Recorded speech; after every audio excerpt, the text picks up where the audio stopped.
नमो नमः. हितोपदेशः कथामुखम भाग 7. श्लोक आहे 34 ते 40. याही श्लोकामध्ये उद्योगाची महती गायलेली आहे. श्लोक 34. यथा मृत्पिंडतः कर्ता कुरुते यद्यदिच्छति एवमात्मकृतं कर्म मानवः प्रतिपद्यते. पदच्छेदः यथा मृत्पिंडतः कर्ता कुरुते यद यद इच्छति एवं आत्मकृतं कर्म मानवः प्रतिपद्यते. इथं संधी कुठले आले? यद यद इच्छति आणि एवं आत्मकृतम मागच्या म या व्यंजनात पुढचा स्वर मिसळलेला आहे. याच्यामध्ये समास कुठले आहेत? मृत्पिंडतः. मृत म्हणजे माती, मृदहा पिंडः मृत्पिंडः मातीचा गोळा, आणि त्याला मृत्पिंडतः तहा हा पंचमी अर्थाचा तद्धित प्रत्यय लागलेला आहे. मृत्पिंडापासून म्हणजे मातीच्या गोळ्यापासून. आत्मकृतम हा एक समास आहे. आत्मनाकृतम आत्मकृतम तृतीय तत्पुरुष स्वतः केलेलं. याच्यामध्ये क्रियापद कोणती आली आहेत? कुरुते, इच्छती आणि प्रतिपद्यते. कुरुते कृ आठवा गण उभयपद, वर्तमान काळ तृतीय पुरुष एकवचन. इच्छती ईश इच्छ सहावा गण परस्मैपद पद, वर्तमान काळ तृतीय पुरुष एकवचन. प्रतिपद्यते प्रति अधिक पद, चौथा गण आत्मनेपद, वर्तमान काळ तृतीय पुरुष एकवचन. तीनही क्रियापद ही वर्तमान काळ तृतीय पुरुषी एकवचनाची. इच्छती क्रियापदाचा कर्ता आहे कर्ता. कर्ता यद यद यद यद इच्छती, कर्ता जे जे इच्छितो. यद यद हे या इच्छती क्रियापदाचं कर्म आहे. कर्ता हा त्याचा कर्ता आहे. कर्ता यद यद इच्छती, कर्ता जे जे इच्छितो. मृत्पिंडतः मातीच्या गोळ्यापासून ज्या ज्या गोष्टी करू इच्छितो. सहा कुरुते, सहा करता कुरुते. कुरुते या क्रियापदाचाही करता, करता हा शब्दच आहे. तो करता त्या मातीच्या गोळ्यापासून ज्या ज्या गोष्टी करण्याची इच्छा करतो त्या गोष्टी तो करतो. एवं अशा प्रकारे आत्मकृतम कर्म मानवः प्रतिपद्यते. मानवः कर्म प्रतिपद्यते. इथं प्रतिपद्यतेचा अर्थ आहे उपभोगतो. मानवः कर्म प्रतिपद्यते, मानव कर्माचा भोग घेतो. आत्मकृतम स्वतः केलेला, त्याप्रमाणेच स्वतः केलेलं कर्मच मानवाला भोगायला लागतं. स्वतः केलेलं कर्मच मनुष्य भोगतो. अर्थात कर्म भोगतो म्हणजे कर्माचं फळ भोगतो. पुन्हा एकदा अन्वय आणि अर्थ बघूया. यथा कर्ता मृत्पिंडतः यद्यत् इच्छति तत् कुरुते एवं मानवः आत्मकृतं कर्म प्रतिपद्यते. ज्याप्रमाणे करता म्हणजे इथं कुंभार मातीच्या गोळ्यापासून जे जे बनवण्याची इच्छा करतो ती गोष्ट तो बनवतो, तसेच मनुष्य सुद्धा आपण केलेले कर्मच भोगतो, म्हणजेच कर्माचं फळ भोगतो. श्लोक 35. काकतालीयवत् प्राप्तं दृष्ट्वापि निधिमग्रतः न स्वयं दैवमादत्ते पुरुषार्थमपेक्षते. पदच्छेदः काकतालीयवत् प्राप्तं दृष्ट्वा अपि निधिम अग्रतः न स्वयं दैवम आदत्ते पुरुषार्थम अपेक्षते. इथं संधी कुठले आलेत?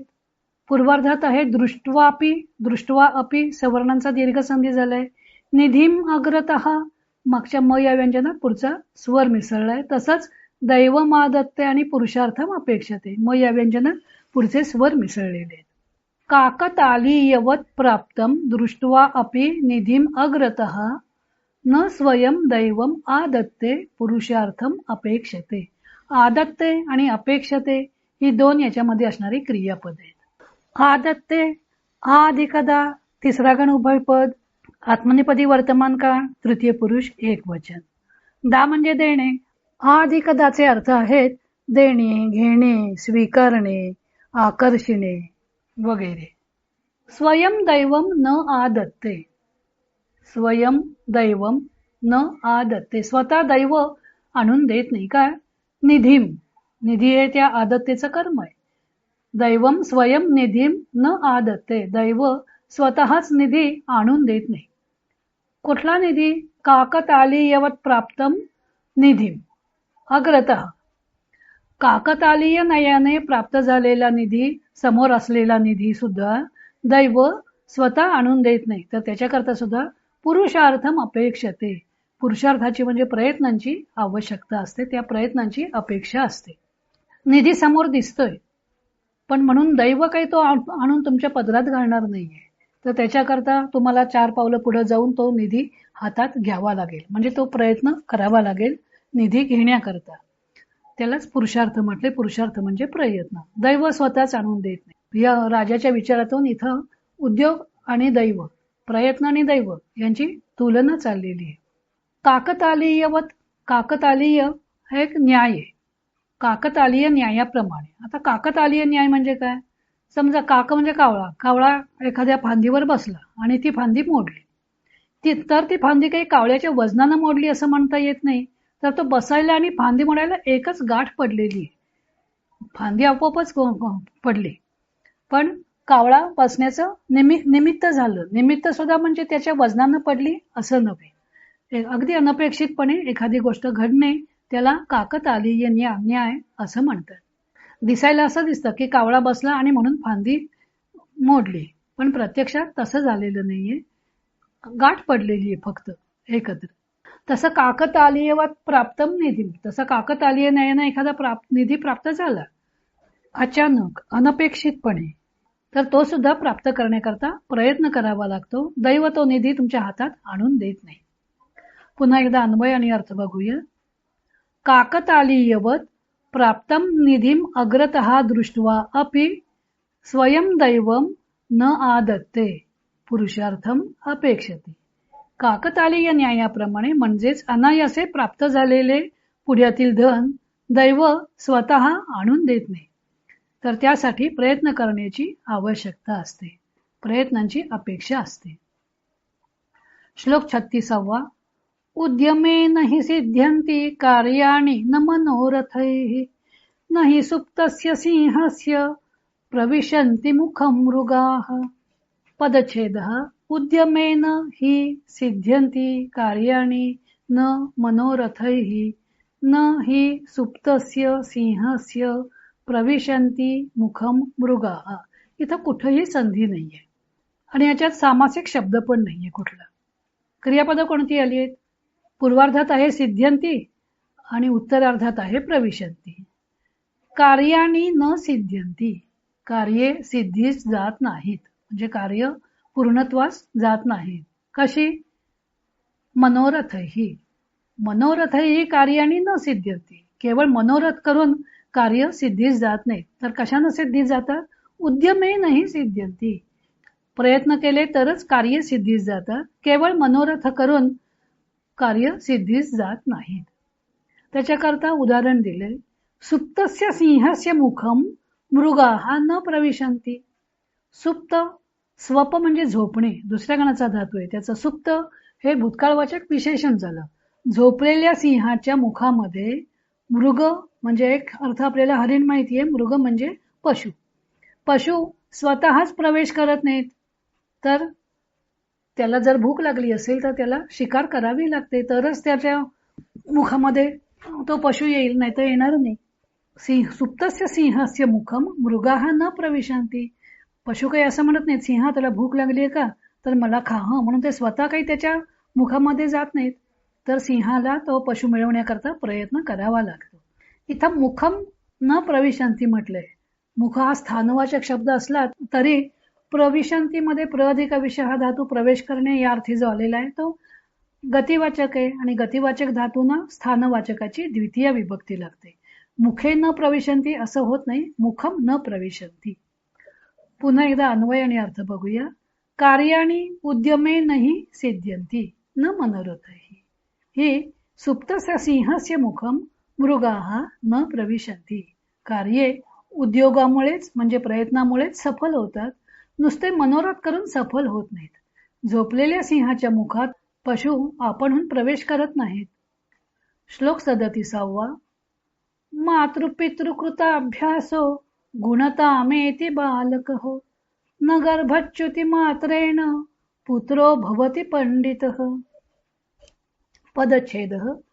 मातृपितृकृताभ्यासः गुणताम एति बालकः न गर्भच्युतिमात्रेण पुत्रः भवति पंडितः. इथं संधी कुठला आलेला आहे? मातृपितृकृताभ्यासः गुणतम, विसर्गाचा ऊ झालेला आहे. पुत्रो भवती इथेही विसर्गाचा ऊ झालेला आहे. आणि गुणताम येते इथं मागच्या म या व्यंजनात पुढचा स्वर मिसळलेला आहे. इथं समास कुठले आहेत? मातृपितृकृताभ्यासः, माताच पिताच, माता पितरौ हा झाला इतरेतर द्वंद्व. आणि मातृपितृभ्याम कृतः म्हणजेच कारितः अभ्यासः येन सह, मात्या पित्याकडून ज्याचा अभ्यास करून घेतलेला गेलेला आहे असा तो.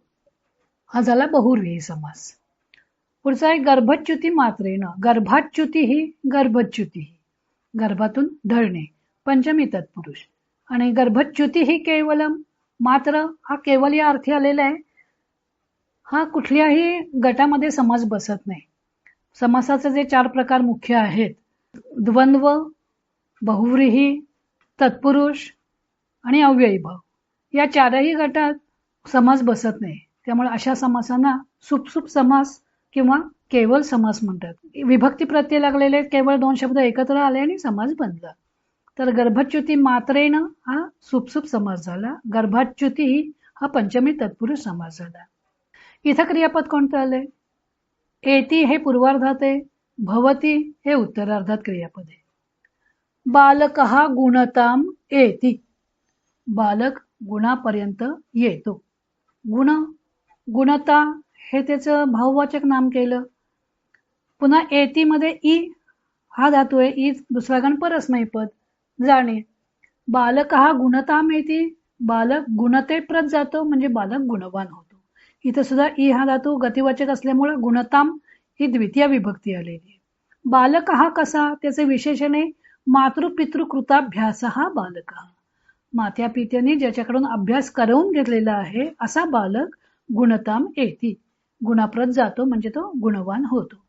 गर्भच्युती मात्रेनं पुत्र हा पंडितः न भवती, केवळ गर्भामधून जन्म घेतला म्हणून पुत्र काही पंडित होत नाही, तर त्याच्यावरती संस्कार करावे लागतात.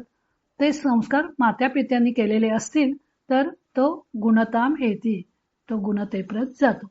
माता पित्याकडून अभ्यास करवून घेतलेला बालक गुणतेप्रत जातो. केवळ गर्भातून जन्म झाला म्हणून मुलगा काही पंडित होत नाही. श्लोक 38. माता शत्रुः पिता वैरी येन बालो न पाठितः न शोभते सभा मध्ये हंस मध्ये बको यथा. पदच्छेदः माता शत्रुः पिता वैरी येन बालः न पाठितः न शोभते सभा मध्ये हंस मध्ये बकः यथा. इथं संधी कुठले आले? पूर्वार्धात आहे बालोन, बालहान, विसर्गाचा ऊ झालेला आहे. आणि उत्तरार्धामध्ये सुद्धा विसर्गाचा ऊ झालेलाच आहे. बकहा यथा, बको यथा, बकहा यथा, विसर्गाचा ऊ झालेला आहे. इथं समास कुठला आहे? सभामध्ये, सभा या मध्ये, सभेच्या मध्ये. हंसमध्ये, हंसांना मध्ये, षष्ठी तत्पुरुष. याच्यामध्ये क्रियापद कोणती आलेली आहेत?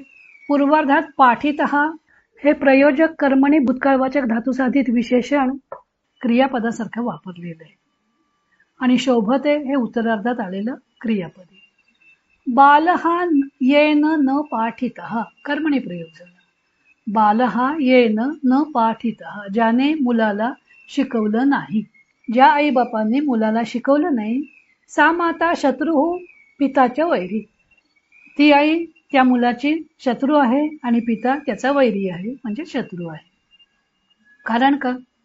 सभामध्ये हंसमध्ये बकः यथा सहा बालकः न शोभते. सहा बालकः तो मुलगा सभेमध्ये शोभून दिसत नाही. सहा बालकः सभामध्ये न शोभते, तो मुलगा त्या सभेमध्ये शोभून दिसत नाही. कसा?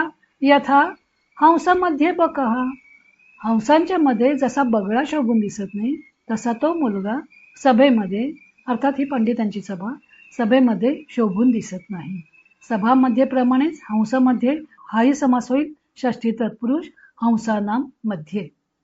पुन्हा एकदा अन्वय आणि अर्थ बघूया. येन बालः न पाठितः सा माता शत्रुः सहा पिता तस्य बालकस्य वैरी. सहा बालकः सभामध्ये यथा हंसमध्ये बकः न शोभते तथा न शोभते. जे आई वडील आपल्या मुलाला शिकवत नाही ती आई त्या मुलाची शत्रू आहे आणि वडील वैरी आहेत. ज्याप्रमाणे हंसामध्ये बगळा शोभून दिसत नाही त्याप्रमाणे तो अशिक्षित मुलगा सभेमध्ये शोभून दिसत नाही. 39वा सुभाषित आहे. रूप यौवन संपन्ना विशाल कुल संभवाः विद्याहीना न शोभन्ते निर्गंधा इव किंशुकाः. पदच्छेदः. रूप यौवन संपन्नाः विशाल कुल संभवाः विद्याहीनाः न शोभन्ते निर्गंधाः इव किंशुकाः. इथं जे संधी आहेत ते सर्व विसर्गाचा लोप झालेले. रूप यौवन संपन्नाः विशाल कुल संभवाः, इथं संपन्नाः पुढच्या विसर्गाचा लोप झाला. विद्याहीनाः न, इथं विसर्गाचा लोप झाला. निर्गंधाः इव, इथंही विसर्गाचा लोप झालेला आहे. समास कुठले आलेत? रूप यौवन संपन्नाः. रूपम च यौवनम च, रूप यौवने इतरेतर द्वंद्व समास झाला. आणि रूप यौवनाभ्याम संपन्नाः ते, रूप आणि यौवन यांनी संपन्न असलेले, हा झाला तृतीय तत्पुरुष. विशाल कुलसंभवाः, विशालम कुलम मोठं कुळ, कर्मधारय समास झाला. विशाल कुले संभवः यस्य सह, मोठ्या कुळामध्ये ज्याचा जन्म झालेला आहे तो, हा बहुव्रीही समास झाला. विद्याहीनाः, विद्ययाहीनाः हा तृतीय तत्पुरुष समास झाला. विद्येनेही म्हणजे विद्या नसलेले.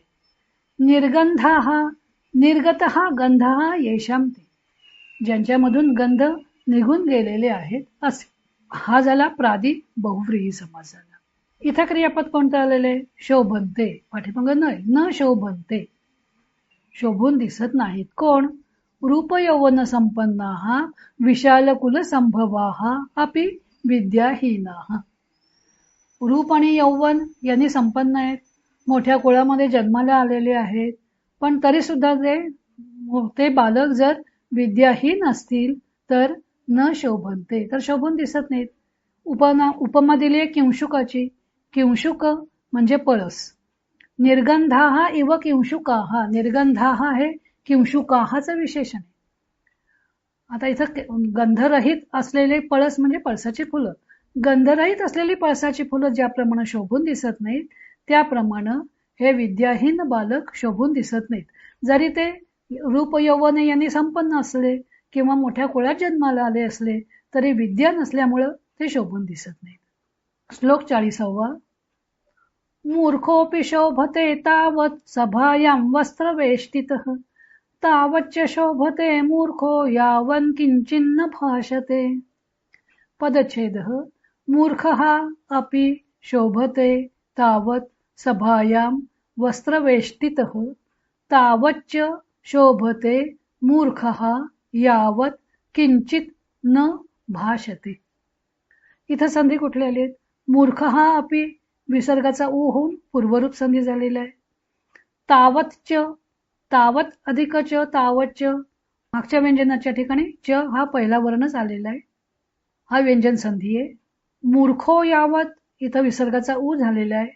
यावत किंचित मागच्या त या व्यंजनाला पुढचं व्यंजन जोडून दिलेलं आहे आणि किंचित न पुढं अनुनासिक आल्यामुळे मागचंही वर्गीय अनुनासिक आलेलं आहे, तचं न झालेलं आहे, हा एक व्यंजन संधी आहे. इथं समास कुठले आलेले आहेत? वस्त्रवेष्टितः, वस्त्रेण वेष्टितः, वस्त्रवेष्टितः तृतीय तत्पुरुष समास आहे. आता याच्यामध्ये क्रियापद कोणती आली? शोभते, भाषते. शोभते क्रियापद दोनदा आलेलं आहे, भाषते क्रियापद एकदा आलेलं आहे. मूर्खः अपि शोभते, मूर्ख सुद्धा शोभून दिसतो.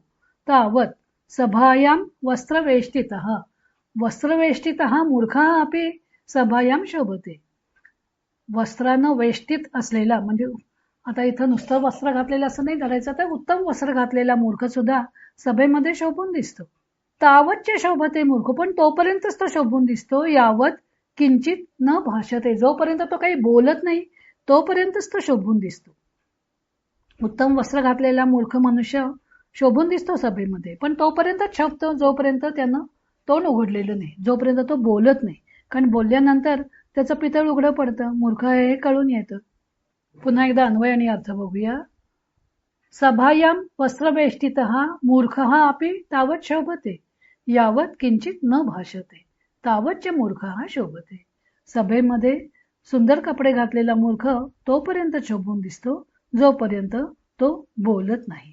आता यापुढील श्लोक आपण पुढच्या भागामध्ये बघूया. हरि ओम तत्सत.